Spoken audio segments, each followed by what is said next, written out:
Ladies and gentlemen, welcome back to New Knowledge. I'm Aaron, and today's topic sounds simple on the surface. What is destroying Iran? But the real answer is much more complicated, because what we're seeing right now is not just the result of external pressure, not just military strikes, not just sanctions. It's something deeper, something structural, something that has been building for decades. And to understand it, we need to look at a combination of geography, energy dependence, internal divisions, and long-term strategic decisions. So let's start with a moment that captures all of this. On May 18th, 2026, around 2 p.m., Israeli fighter jets carried out a precise strike targeting a critical weakness in Iran's energy system. Two key refineries were destroyed, interrupting between 100 and 140 million cubic meters of natural gas per day. The immediate result was widespread power outages. But the bigger impact was something else.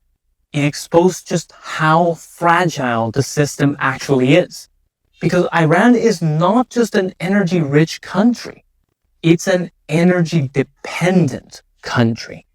Natural gas accounts for more than 80% of the total energy consumption and supplies the vast majority of electricity. That means when one part of the system goes down, the effects spread quickly across the entire country. And that brings us to the first major issue: Iran's dependence on a single energy structure. On paper, Iran is incredibly wealthy in resources. It holds roughly 18% of the world's natural gas reserves, second only to Russia. At the center of that is the South Pars field, one of the largest gas fields on Earth. But instead of becoming an energy superpower, most of that gas is used domestically. So instead of generating export power, it creates internal dependence. And that dependence becomes a vulnerability. Because when up to 70% of your energy system is concentrated in one region, even a precise strike can create a cascading failure. And that's exactly what happened. But here's where things get even more interesting. Because this vulnerability doesn't just come from policy decisions. It comes from geography. Iran is a massive country, about 1.66 million square kilometers, but it is not easy land to live in, build on, or connect. The country is dominated by mountain ranges that surround a central plateau filled with deserts and salt flats. Most of the land sits above 1,500 meters. Flat, usable land is extremely limited. You basically have two main strips: the Caspian coast on the north and the Khuzestan plain on the southwest. Everything else is difficult terrain, and that creates a paradox. The same geography that protects Iran from invasion also makes it extremely difficult to develop, connect infrastructure, and distribute resources efficiently. And we've seen this problem play out in real projects. Take the Tehran Highway project. To cross the Alborz Mountains, engineers needed 137 tunnels. A foreign contractor worked on it for nearly 2 decades and completed less than a quarter. When Iranian companies took over, they ran into geological disasters, fault lines, groundwater, methane gas, rock pressure so intense it destroyed equipment. In some cases, machines were literally swallowed by the earth. Teams had to dig rescue tunnels just to recover them. That's not just a construction problem. That's a structural limitation.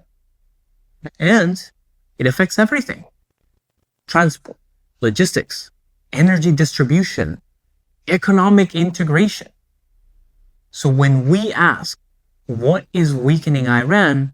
we're not just talking about external attacks. We're talking about a system that is difficult to maintain even in stable conditions. Now let's go back to the military side for a moment, because geography is not only a weakness, it's also Iran's greatest strength. Many of its most important facilities are buried deep inside the mountains.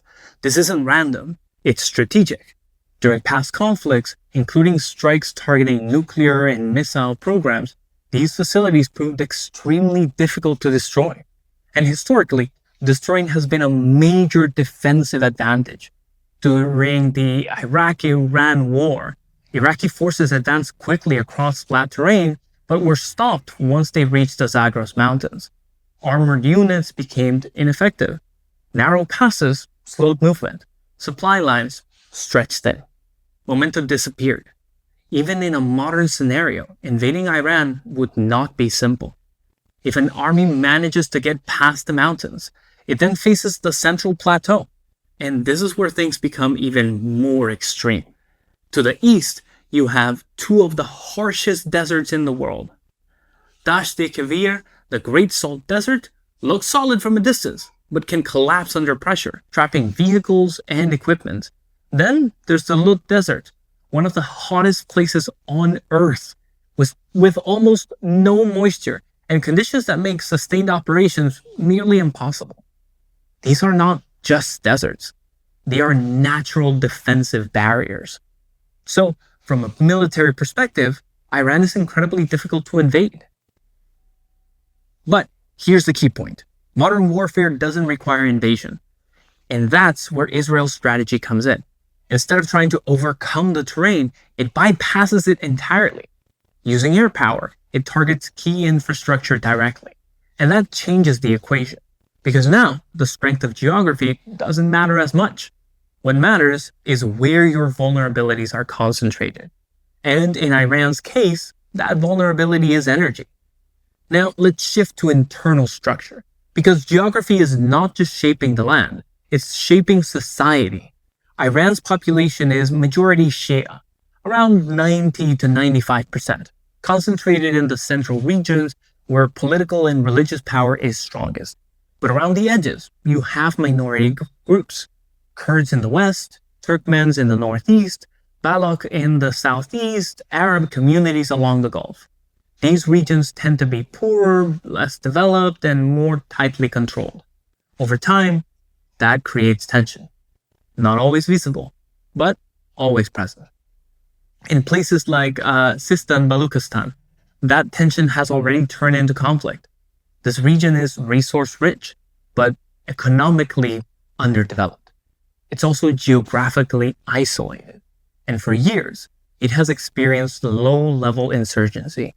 Attacks on security forces, infrastructure, cross-border movement of armed groups, and this is where geography comes back into play again, because the terrain makes these areas extremely difficult to control. Mountains, deserts, long borders, these are ideal conditions for smuggling networks.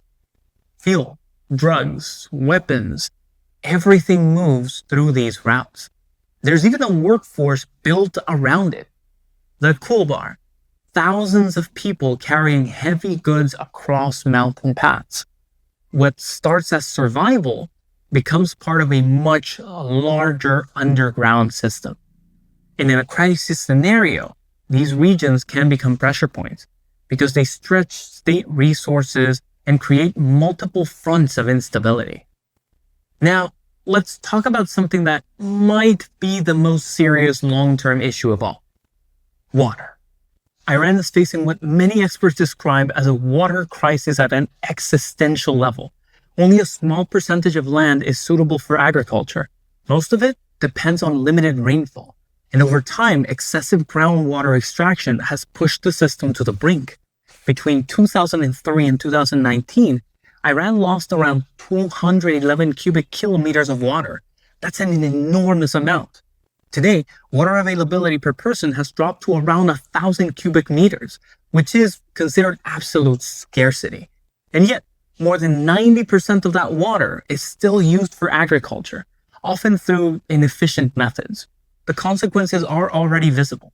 Land subsidence in major cities, dry rivers, shrinking lakes, dust storms, health problems, and long-term damage to infrastructure. So now, you're looking at a system where geography limits development, energy dependence creates vulnerability, internal divisions create instability, and water scarcity threatens sustainability. And all of this exists before you even factor in external pressure.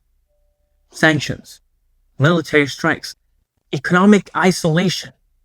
So when people ask, what is destroying Iran? The answer is not one thing. It's the interaction of multiple systems, geography that protects but also isolates, resources that empower but also create dependence, structures that maintain control but also generate tension, and pressures, both internal and external, that amplify every weakness. At the same time, Iran still holds one of the most important strategic advantages in the world, the Strait of Hormuz. Roughly 20% of global oil passes through this narrow corridor. At its tightest point, it's only about 21 to 24 nautical miles wide. That gives Iran influence over global energy flows. And that's why this region remains so critical. Because even in a weakened position, that leverage still matters. And that's what makes the situation so complex. Iran is not collapsing, but it is under strain. And how that strain evolves in the coming months will shape not just the region, but the global balance. Thank you for watching. If you want more in-depth analysis on global politics and strategic developments, make sure to stay with us here on New Knowledge. I'm Aaron, and I'll see you in the next one.